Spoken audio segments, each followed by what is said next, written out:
Jaywick is a seaside village near Clacton-on-Sea in the Tendring district of Essex. It lies on the North Sea coast of England, and it was constructed in the 1930s as a holiday resort for Londoners, but over time has become one of the most deprived areas in the country. The land was originally a combination of fields and salt marshes and was generally unsuitable for agricultural use.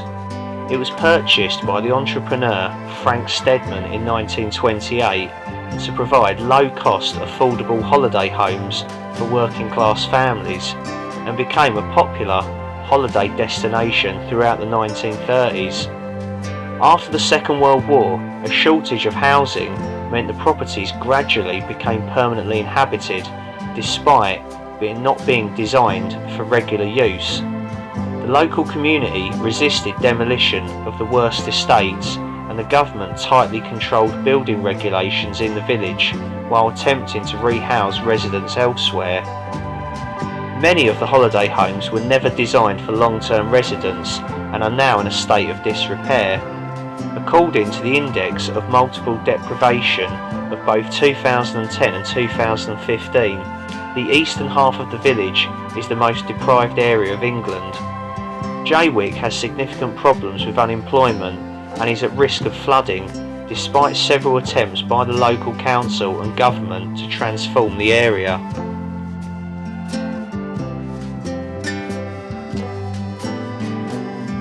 During the North Sea flood of 1953, Jaywick was flooded, resulting in the deaths of 35 people. Since then, sea defences have been put in place and many precautions have been made to avoid flooding. What is now Jaywick was originally fields and salt marshes near Clacton and St Osyth. The name, which was first recorded in 1438 in the form Clackingwick, means dwelling associated with a man named Clack. The first element was later dropped, giving at first Gaywick 1584 and eventually the modern form. A wooden spear from the lower Paleolithic era, found locally in an area of foreshore erosion, is the oldest known man-made wooden artefact found in the British Isles.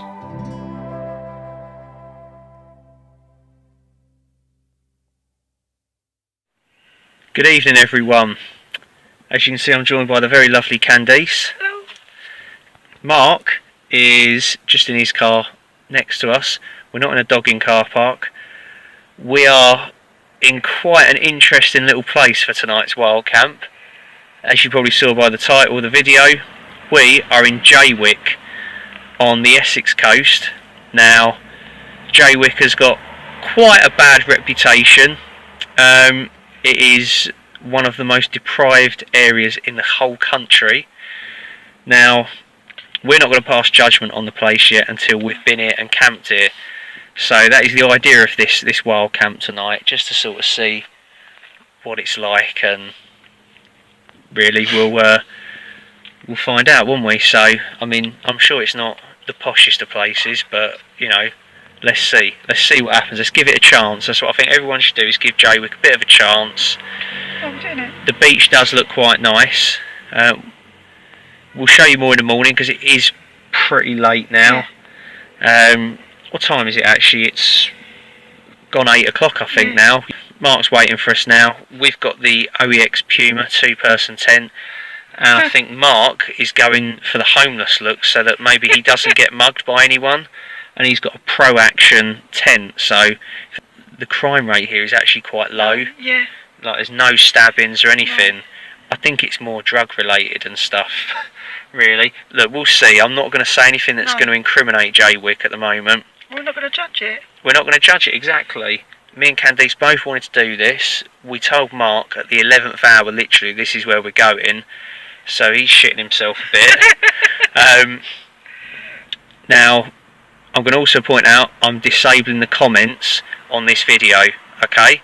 Just because I know a few of you out there have probably got some quite extremist views on Jaywick, okay? And I don't want to hear anything negative about it. No. Even if it is not the nicest of places, I don't want anything like that on the channel or in the comments section. So that's why I'm disabling the comments. Okay. That's it. You're not going to sway my judgment on this one. Anyway. Right, sorry. Enough talking. Let's get walking. Okay, so we're kind of parked in the centre of Jaywick. Could be a bit of a mistake, but car park's free overnight, and we've locked all the cars up. We've tried to sort of hide them sort of behind the bushes here and stuff, and we've covered everything up that's inside the car. We've taken all the valuables with us and stuff, just to be careful. And the seawall is over there. There's the moon. The sea's out that way, so we're going to head up onto the seawall, and then we're going to be heading north. Okay, welcome back. So we've walked a little way north along the beach. You can just see all the lights over there. They're not that far away, probably not even quarter of a mile, and that's all the houses along the seafront at Jaywick. It's sort of the beach kind of fishtails out at points to like some sort of rocky sort of bars that they've built just to sort of break up the worst of the strong tides and stuff. So we're way behind the tide lines here. This shouldn't be an issue, and this sort of fishtail style sand spit doesn't get cut off. So I think we're going to be all right. Me and Candice we're gonna pitch up here, and Mark's going to pitch up there. We've got some of this like seagrass and stuff, marron grass, in front of us, just to sort of obscure the tents a little bit from view. But I mean, to be honest with you, we'll probably be seen anyway. Whether they give a toss is a different matter. So alright, we'll set everything up, and yep, so me and Candice have got the OEX Puma 2-person tent out tonight. I think it's semi-geodesic. It's pretty bomb proof anyway. This is where we're just sort of sat chilling out and stuff. Don't worry, Candice is sharing the chair with me because hers is broken. We're not allowed to talk about that, but you can go and sit on it if you want now. Go on. And there's a lot of sand fleas about as well, so yeah, set up. I'm cooking on the Trangia. Oh, and she just farted as well.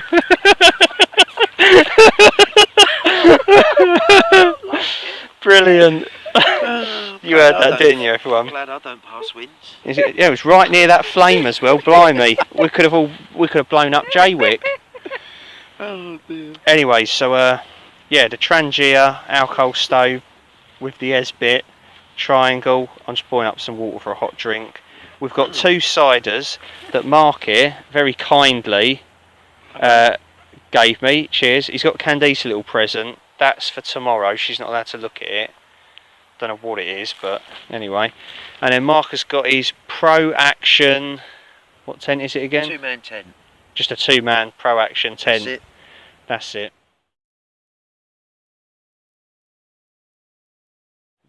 So far so good. I mean, we've not been mugged or approached. We've not actually seen anyone. We've heard people. We've not seen, sorry, we've heard a lot of like cars and souped up engines and backfiring exhausts and stuff, and people, you know, general chit chat and stuff over there sort of in the built up area, but no one on the beach so far. So right, so the ciders we've got for tonight then, kindly bought by Mark while I think he was on holiday in Norfolk, was it? Yep, from the Norfolk Cider Company. The Norfolk Cider Company.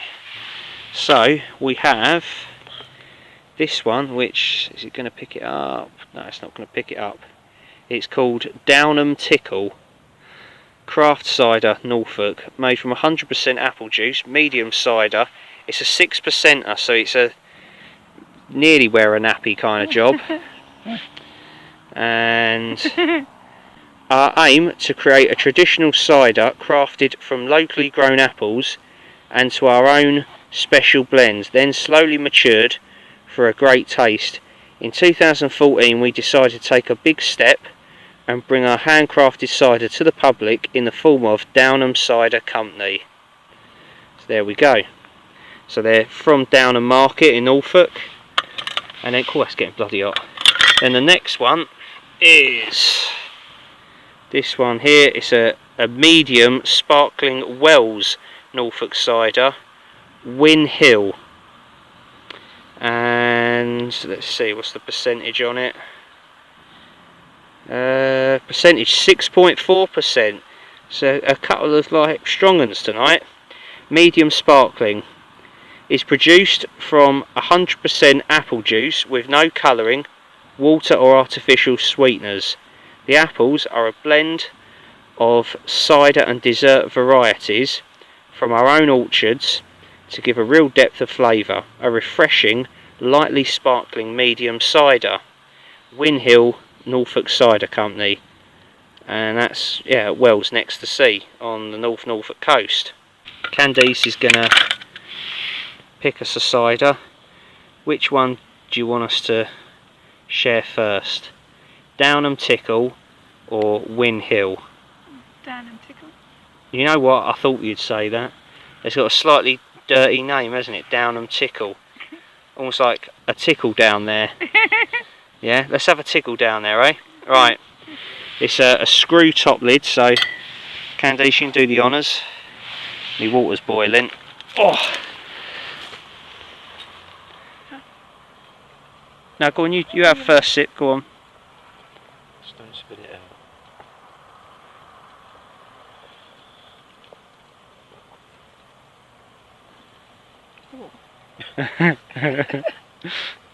You taste that, it's quite nice.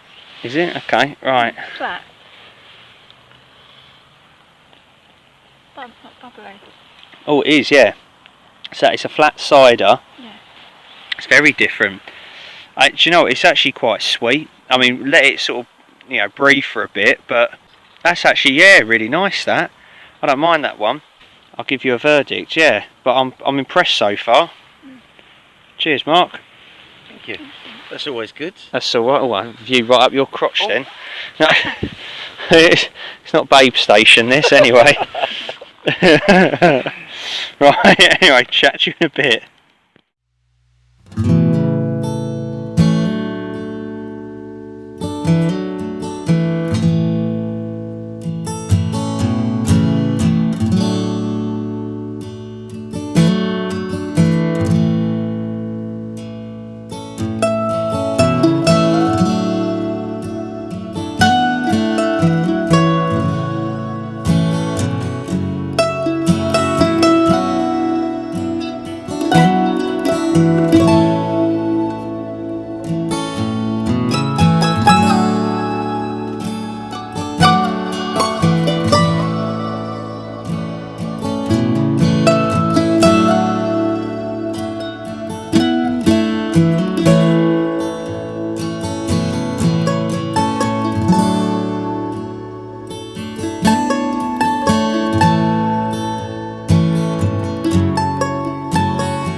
Okay, so we've had about half of the Downham Tickle, me and Candice, and yeah, so it's a flat cider.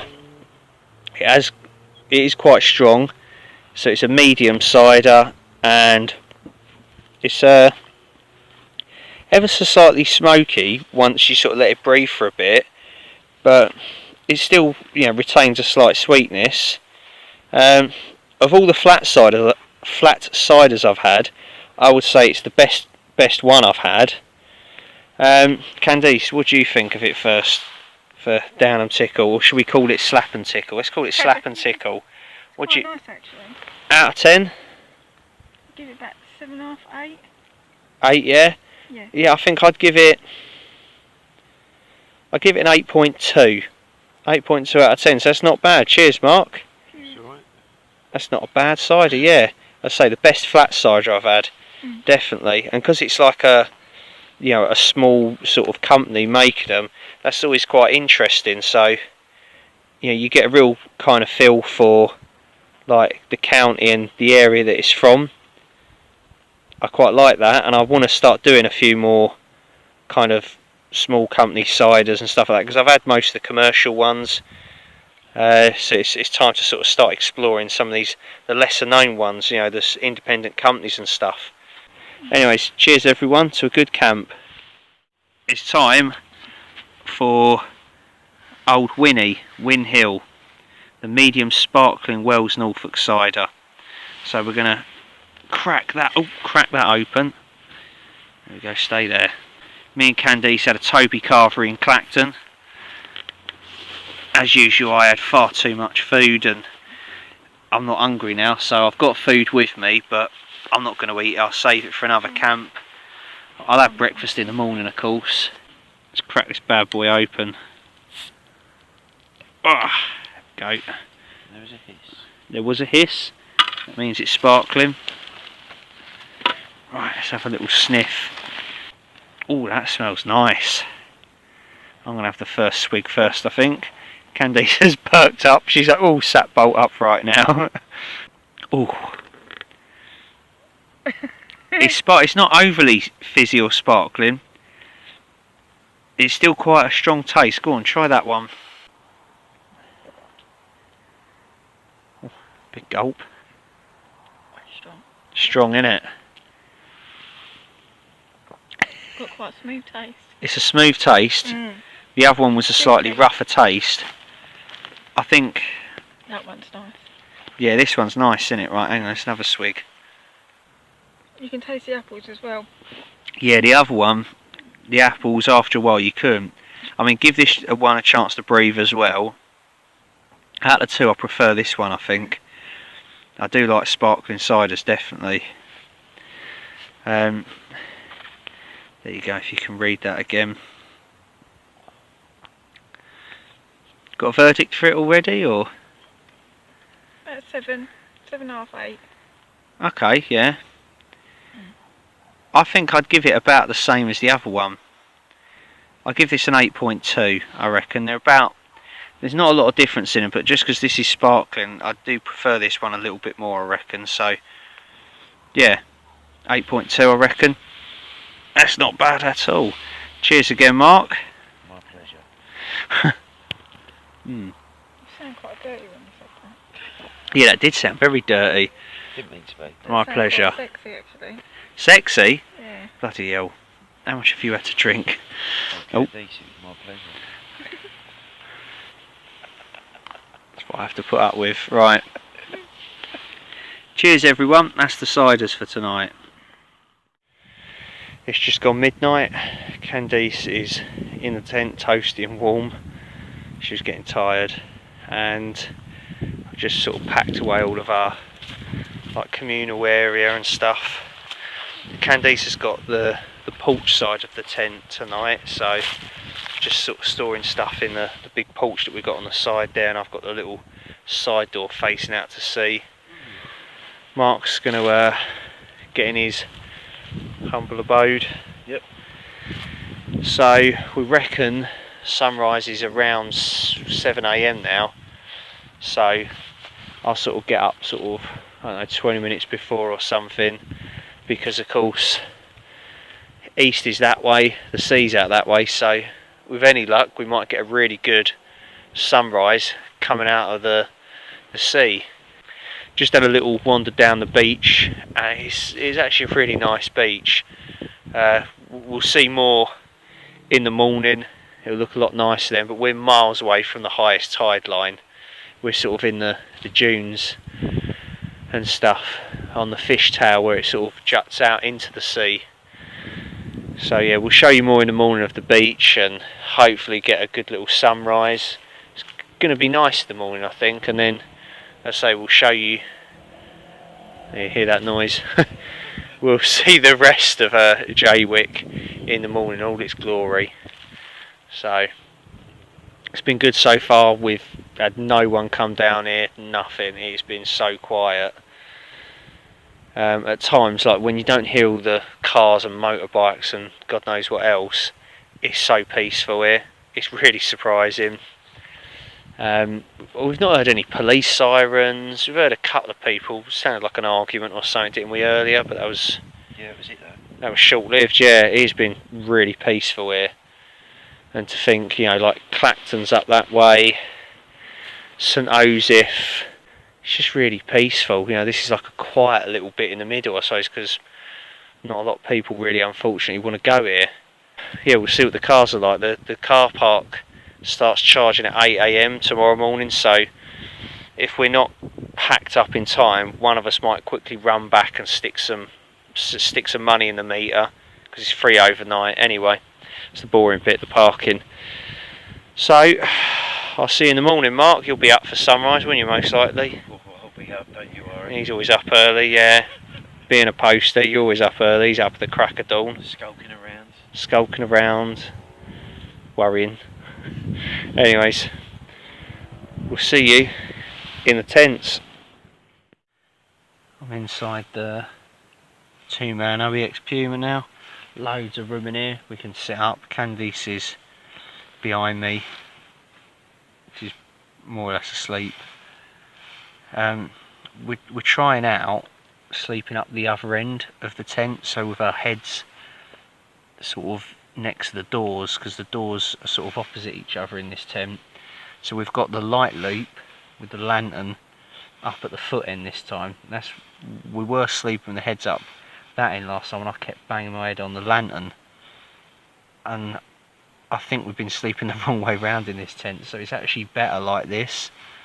There's actually a bit more headroom, and it sort of widens out a bit more up this end, so yeah.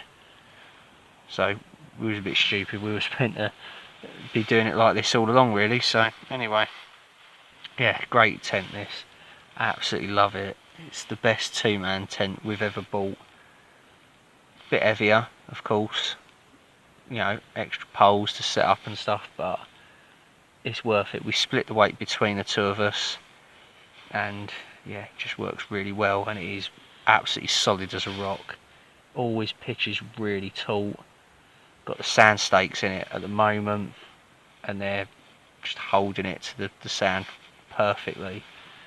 It's got really long guy lines as well, very thin Dyneema cord, like ultralight guy lines, and they're really long, so you can pull them out, you know, nice and far if you can't, you know, get a good sort of if you can't get a good hold in the ground sort of around the tent, you can sort of pull them out further, which is a useful little feature.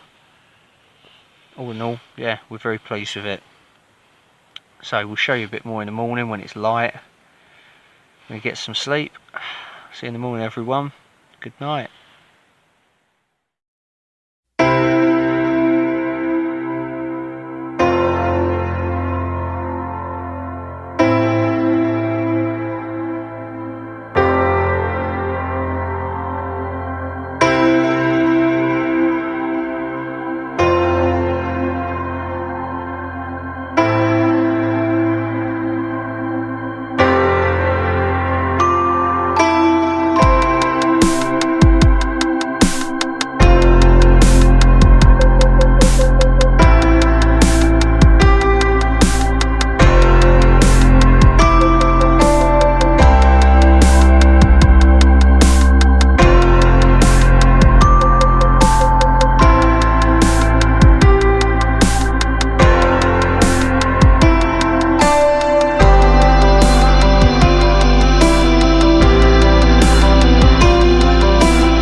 everyone.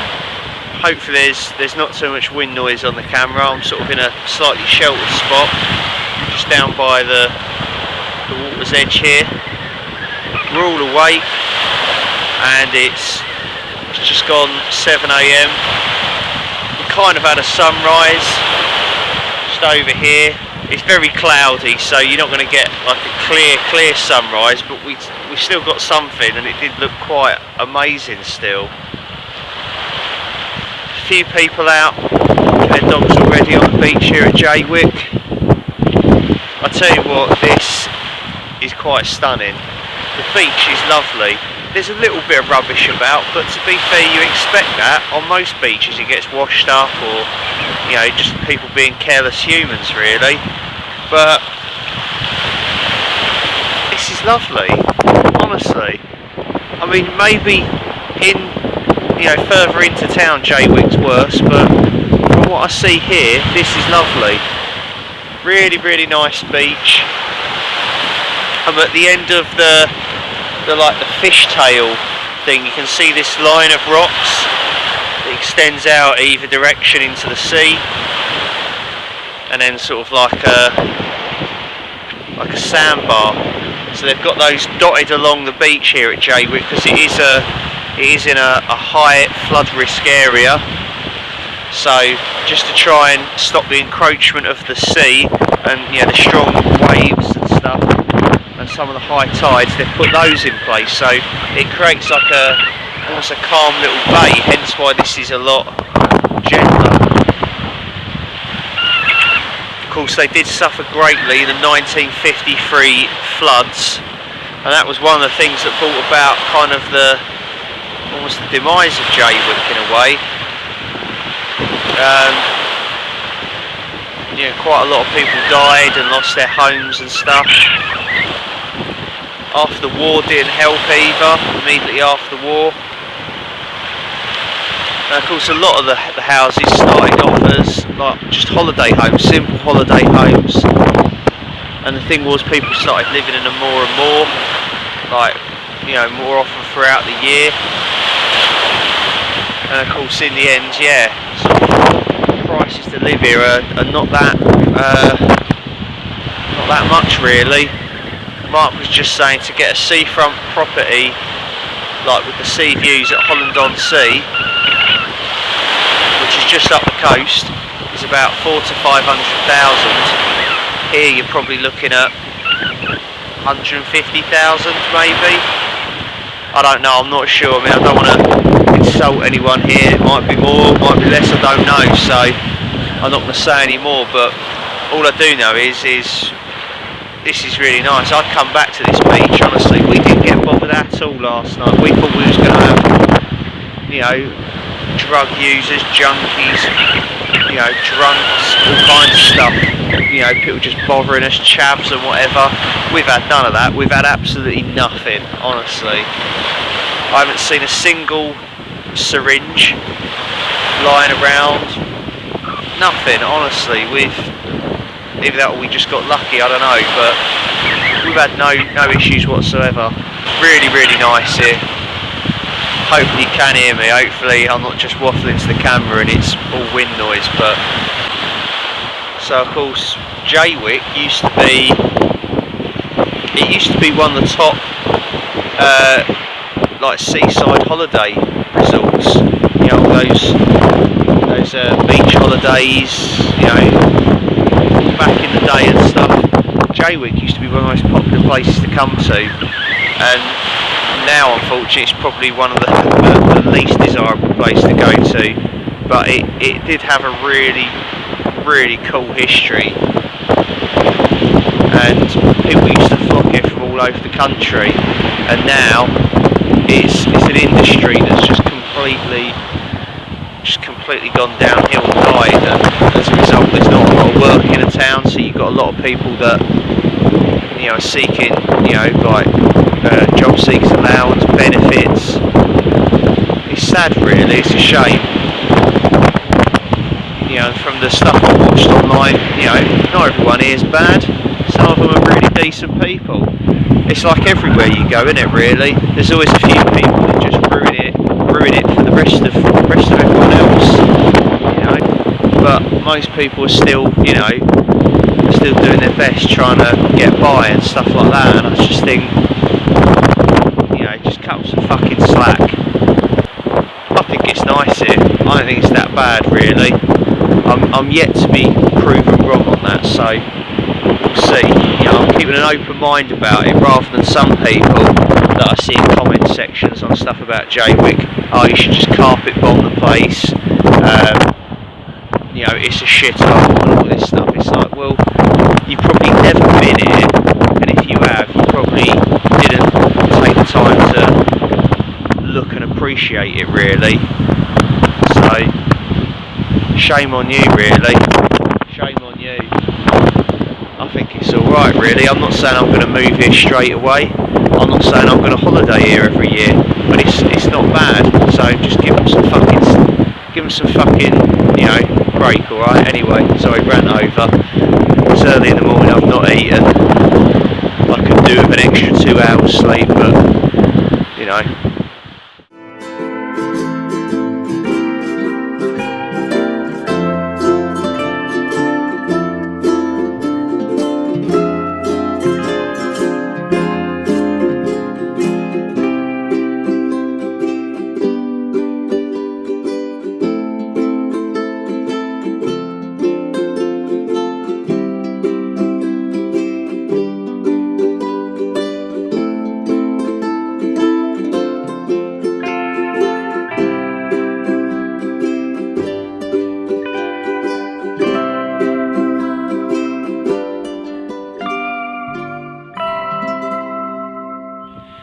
Okay, it's 9 AM, the seagulls are out, as are all the dog walkers.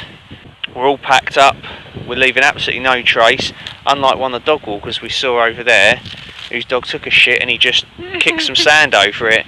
That's the first negative point of Jaywick, but then that could happen anywhere, so it's nothing to do with Jaywick. You could get that in, I don't know, Doncaster or somewhere. Anyway, moving on. Yeah, we're leaving no trace, so we've got all the pegs, all the rubbish. Mark's already put some extra like money on the car, cheers, and we're going to head back that way to the car park. Really lovely. It's been lovely, isn't it? Yeah, I mean, it's really good. We've enjoyed it. Yeah. We've had no trouble at all. Oh, he looks a bit dodgy over there. He looks like he might come over here.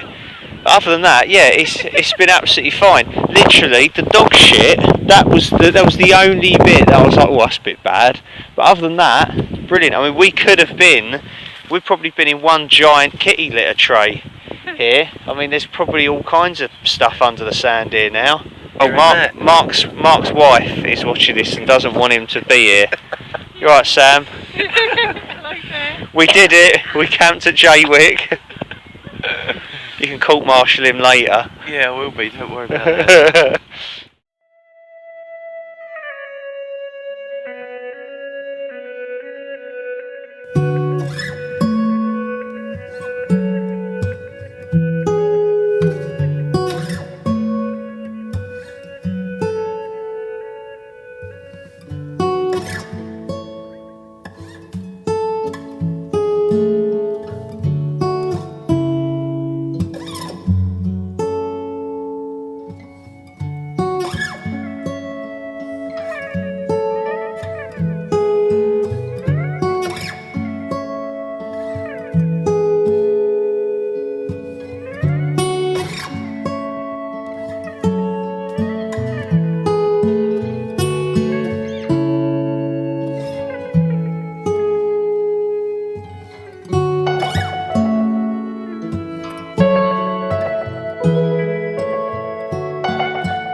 Jaywick Martello Tower was built in 1809 and was originally one of 29 Martello towers situated on the east coast of England.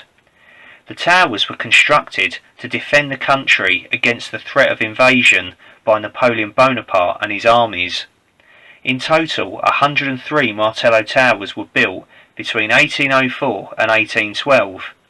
74 were built between 1804 and 1808 along the south coast, and 29 were constructed along the east coast between Point Clear near St Osyth and Aldborough from 1808 to 1812. The south coast towers were numbered 1 to 74, while the east coast towers were lettered A to Z. 3 additional east coast towers are known as AA, BB and CC. The entrance that we have just come in by is a new basement entrance into the gunpowder and storeroom. The small window in the gunpowder room would have been a glass window with an oil lamp behind it, as no naked flame could be taken directly into the room. The tower has 3 levels, an open gun platform at the top, a living area in the middle and a basement. The only entrance to the tower was by a ladder at the rear of the first floor living area, which would be raised in times of danger. The tower would have been manned by 1 officer and 30 soldiers, who only stayed at Jaywick Martello Tower for short periods of time, as the surrounding marshland was considered to be unhealthy. The soldiers lived at Wheelie Barracks and marched 8 miles to reach the tower each day to avoid catching marsh fever. 1 sergeant and 3 privates were on lookout at all times. The tower had a 24-pounder cannon on the roof, which could fire a 5.8-inch cast iron ball up to 1.5 miles out to sea. There would also have been 2 howitzers that would effectively fire containers full of small metal balls or shrapnel at close-range enemy soldiers. In World War II, the roof was equipped with anti-aircraft guns. Outside, there would have been a gun battery where the sea wall now stands, behind which was 3 more 24-pound cannons. Unsure if this is a replica cannon or the real thing, but either way you can kind of see how a gun pit on top of a Martello tower would have worked. You have these pillars in the middle, like the one over there, and then the whole gun was on a carriage with wheels on it, and of course they would see wheels there as well, and they would have moved, I'm guessing by winches or something, pulled it around, and it could turn the gun through a 180-degree arc of fire to face out to sea. So this is the view. So the rest of Jaywick is just over that way. We're closer to Seawick and like St Osyth, which is down over that way. But look, you can see how the gun would have moved, turned. That's so cool. So this is more or less what the one at Shingle Street would have looked like, the one that I got into with Alfie and explored. Yeah, Candice is saying, so of course it wouldn't have had this. It had World War II like pillbox bunker on top. This is a modern installation. So there would have been 3 guns, one there, and one here. And of course this is the landward side with the 2 doors. They didn't need to defend this area, of course, because the attack wouldn't have come from inland, of course. It would have come from out here, out at sea. So it's cool, isn't it? When history makes sense, when it just clicks, you go, yeah! I've never been in one of these, so... You've never been in one? Ah, it's cool, isn't it? This is not bad. And another staircase, it would have brought us round to the floor that we've just come down out of. This is the staircase that they've opened up now. I don't know where that would have led out to, but it would lead to the floor directly below usually. And then the floor below us was right at the start. That's where we came in. That would have been the basement. To get into a Martello tower, it would have been, the door would have been like the first floor up, so they could pull up the ladder and stuff in times of attack and stuff, you see. So if you had it on ground floor, they could get in easily, couldn't they, attackers? So oh, they're so well designed, so cool. and they're still pretty bomb-proof now as well, really. The shame they left it decay. It is, yeah. So there we go, people. Another plus point for Jaywick. Bit of history. They've kept this alive here. It's absolutely brilliant. So good to see. And in here, they've got Jeff the whale. Jeff the humpback whale. So Jeff is a humpback whale created by James Stewart. He is made from recycled plastic and non-recyclable plastic. Jeff has been on lots of adventures, but has come to the Martello Tower to have a rest. Jeff the whale is a comment on the amount of plastic waste that ends up in our oceans. And there we go, and you can find out more about Jeff's journey there on Facebook and James Stewart's work. That's quite cool. Of course, there's a big art gallery and stuff downstairs. It's £1 to get in.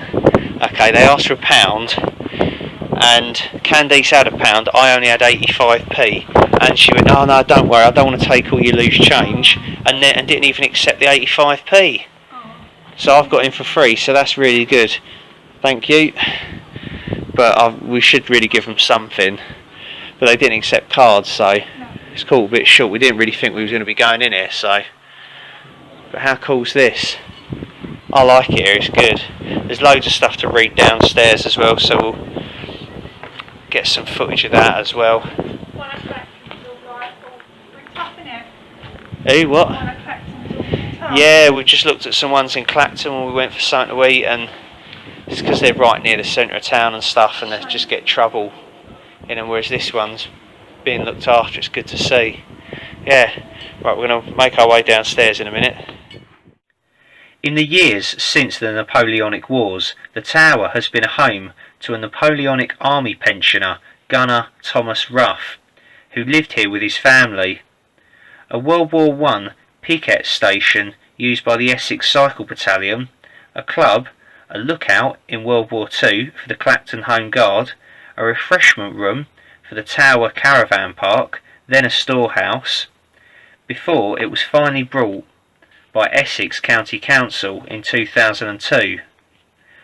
After an extensive renovation programme, Jaywick Martello Tower was opened in 2005 by Essex County Council as an arts and heritage centre. It has since grown to become one of the most innovative cultural attractions in Essex, hosting an extensive programme of events and exhibitions based on the themes of heritage, environment and community. And there we are, we're back at the cars, and they're all safe. Wheels are still on them, none of the windows are smashed. There, another plus point for Jaywick. Yeah. Good little camp that, wasn't it? Yeah, it's really nice. Nice one. Slept well. We did. Comfortable. Okay, well, as I said, we're back at the cars, but yeah, it's up to you. I'll let you make up your mind on Jaywick. I personally think it's not as bad as people make out. Yeah, it is run down, but that's to be expected. But the beach was really nice. The people so far that we've come across seem all right. No different from anywhere else, really. You know, I think the media assumes that there's just loads of toothless simpletons here, and that's like not the truth at all. Really, it's not that bad, really. No. An old man waved at Candice as well. Well, she waved at him, and he waved back and smiled. So you're always popular with old men, aren't you? Yeah. So, but there you go, friendliness. You know, like, do you know what I mean? He could have gone, "Oh, fuck you," and all that. They didn't, you know. So that's a win in my book. Anyway, yeah, the end of this video. Hope you enjoyed the camp, and yeah, just seeing somewhere different. Oh, he looked really annoyed at us, and he had like an England flag on. He was like that. Okay, 50-50 at the moment. Jury's still out, but I don't mind it here. It's fine. I'd come back here and camp anyway, definitely. Right, that's the end of this video anyway. Cheers for watching. Cheers for Mark. Yeah. For joining us. It's Yeah. been good, innit? It's been really nice. And cheers, Candice, as always. Always a pleasure, never a chore. Thank you for watching. See you again soon, everyone. Take care of yourselves, look after each other.